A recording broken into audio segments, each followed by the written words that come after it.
Assalamualaikum warahmatullahi wabarakatuh. Jumpa lagi dengan Pak Jalil. Pada kesempatan kali ini kita akan membahas materi PPKN tema 7 subtema 2. Dan juga nanti kita bahas subtema 3-nya juga, yaitu tentang makna sila Pancasila dan penerapannya dalam kehidupan. Oke, jangan lupa untuk subscribe dan like untuk video kali ini, tonton sampai habis. Oke, sila ketiga. Nah, pada pertemuan sebelumnya sudah kita bahas sila ke-1 dan sila kedua. Untuk sila ketiga ini ya, berbunyi persatuan Indonesia, maka memiliki makna dan nilai persatuan. Jadi, sila ketiga ini memiliki makna dan nilai persatuan. Pada intinya adalah tentang persatuan.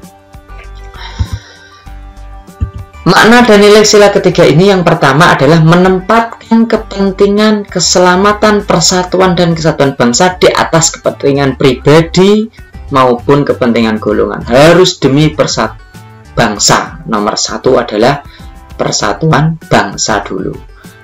Mengalahkan kepentingan pribadi maupun kepentingan golongan. Yang kedua, mempunyai rasa cinta kepada tanah air, bangsa serta negara dengan cara rela berkorban demi kepentingan bangsa. Yang ketiga, menghormati berbagai keanekaragaman yang dimiliki oleh bangsa Indonesia. Artinya bangga kita memiliki berbagai macam suku bangsa, agama, budaya, kesenian, dan sebagainya. Indonesia itu banyak sekali keanekaragaman, bahkan flora fauna juga beraneka ragam. Itu adalah makna nilai sila ketiga Pancasila. Sedangkan makna sila keempat ya, yang pertama adalah setiap warga negara memiliki hak dan kewajiban yang sama. Hak dan kewajiban yang sama. Hak dan kewajiban sudah diatur dalam Undang-Undang Dasar 1945 ya. Nah, sudah kita bahas di pertemuan sebelumnya. Yang kedua, asas kekeluargaan digunakan untuk melakukan musyawarah mufakat. Yang ketiga, mengutamakan segala kepentingan bersama. Yang keempat, melakukan musyawarah dalam mengambil keputusan yang menyangkut banyak orang. Nah, maka dari itu ada masalah dipecahkan dengan musyawarah. Itu ya. Jadi penerapannya adalah dalam nilai musyawarah ini. Karena musyawarah adalah suatu upaya dalam menyelesaikan masalah bersama dalam mengambil keputusan. Maka inti dari nilai sila keempat adalah tentang musyawarah.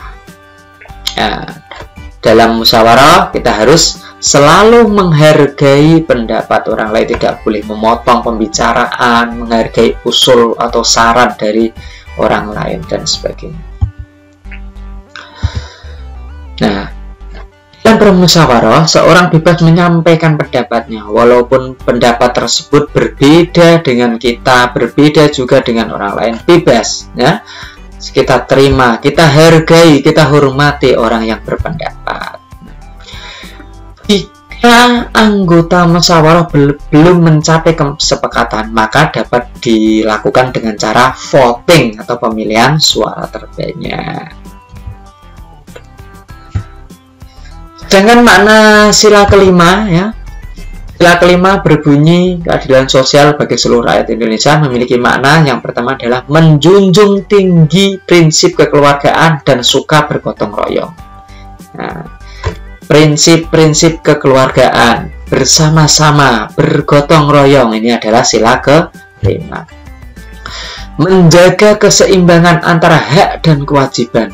Setelah melakukan kewajiban pasti akan mendapatkan haknya. Kalau melakukan kewajiban dengan tanggung jawab, pasti haknya akan diterima dengan baik. Harus seimbang.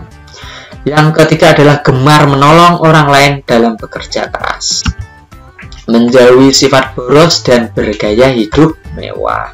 Kita jauhi sifat boros. Maka dari itu, ya, gunakan seperlunya saja. Penuhi kebutuhan kita seadanya saja. Yang kelima, menghargai hasil karya orang lain. Orang lain berkarya, kita patut menghargai. Kalau kita mau menghargai orang lain, pasti orang lain juga akan menghargai kita. Oke, langsung kita masuk ke subtema 3, yaitu tentang penerapan nilai kepemimpinan, gotong royong, dan nilai-nilai kekeluargaan dalam kehidupan. Jadi, sikap yang harus dimiliki oleh seorang pemimpin adalah jujur dalam menjalankan kepemimpinannya. Nah, ini ya, pemimpin harus jujur. Satu. Yang kedua, mampu bersikap tegas. Pemimpin harus tegas. Apalagi jika ada anggotanya yang melakukan tindakan tidak disiplin, maka pemimpin harus bersikap tegas. Yang ketiga, harus berani bertanggung jawab terhadap kesejahteraan anggota yang dipimpinnya. Apapun yang terjadi, pemimpin harus berani menanggung segala resikonya. Itu adalah nilai-nilai kepemimpinan. Yang keempat, mampu bersikap tenang meskipun berada di bawah tekanan. Seorang pemimpin harus tenang walaupun mendapatkan tekanan dari pihak luar ataupun pihak ke dalam sendiri atau bahkan dari bawahan. Ada yang mengkritik, kita tanggapi dengan bijaksana. Yang kelima, mampu mengarahkan anggota untuk mencapai tujuan bersama. Ini demi tujuannya, maka seorang pemimpin harus bisa mengarahkan anggotanya, bisa menggiring anggotanya untuk mencapai tujuan tersebut. Yang keenam, mau menerima kritik dan saran dari anggotanya sendiri maupun dari luar. Yang ketujuh, mampu menerapkan nilai-nilai Pancasila dalam kehidupan sehari-hari sehingga menjadi teladan yang baik bagi anggotanya. Yang selanjutnya, penerapan nilai gotong royong dalam kehidupan sehari-hari.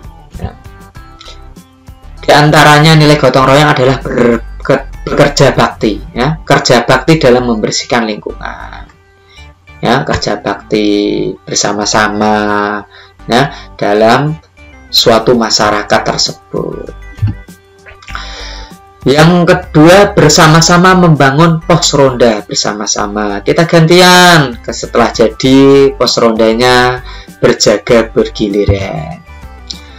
Bersama-sama membangun jembatan, bersama-sama membersihkan lingkungan setelah tertimpa bencana, bersama-sama saling membantu apabila ada sesama anggota, sesama manusia terjadi bencana, maka korban bencana kita harus bisa saling membantu.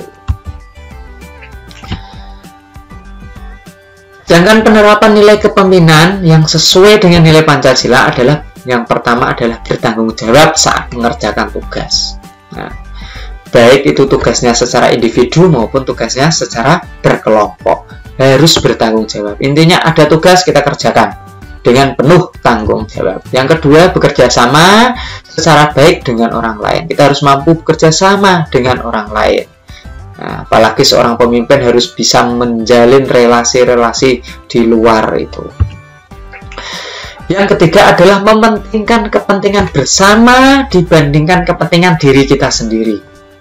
Nah, maka demi kepentingan bersama, kepentingan sendiri dijalankan nanti dulu.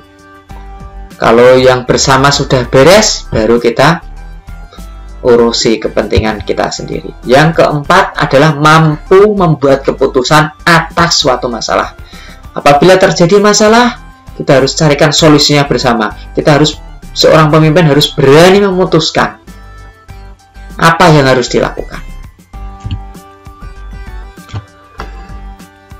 Yang terakhir adalah penerapan nilai kekeluargaan yang sesuai dengan Pancasila adalah saling menghormati dan toleransi antar umat beragama ini, ya. Antar umat beragama kita harus saling menghormati.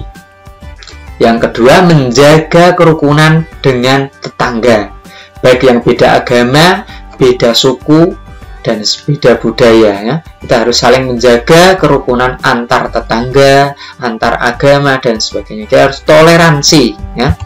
Yang ketiga, bersikap adil dan tenggang rasa kepada tetangga. Yang keempat, mengutamakan kepentingan bersama dari kepentingan pribadi ya. Nilai ini selalu muncul di setiap nilai-nilai, baik nilai kepemimpinan, nilai kekeluargaan, nilai gotong royong ya, selalu mengutamakan kepentingan bersama daripada kepentingan pribadi ya, demi bersama mengalahkan kepentingan pribadi. Yang kelima, menyeimbangkan hak dan kewajiban dalam masyarakat. Dari antara hak dan kewajiban harus berjalan seimbang. Jangan hanya mau haknya saja, tidak mau kewajibannya. Atau selalu mengerjakan kewajiban, tidak mau haknya. Nah, maka harus seimbang. Yang keenam, membantu tetangga jika ada yang mengalami kesulitan. Yang ketujuh, bekerja sama dan aktif dalam kegiatan-kegiatan sosial seperti kerja bakti dan ronda malam. Ya, demikian pertemuan pada kali ini untuk tugas PPKN ya. Silahkan kerjakan latihan subtema 2 dan subtema 3 ya. Subtema 2 halaman 147 dan subtema 3 halaman 166. Muatan PPKN dalam buku Pulpena 6C. Demikian pertemuan kali ini, kurang lebihnya mohon maaf. Silahkan cari referensi yang lain dan jangan lupa untuk subscribe video ini. Saya akhiri. Assalamualaikum warahmatullahi wabarakatuh.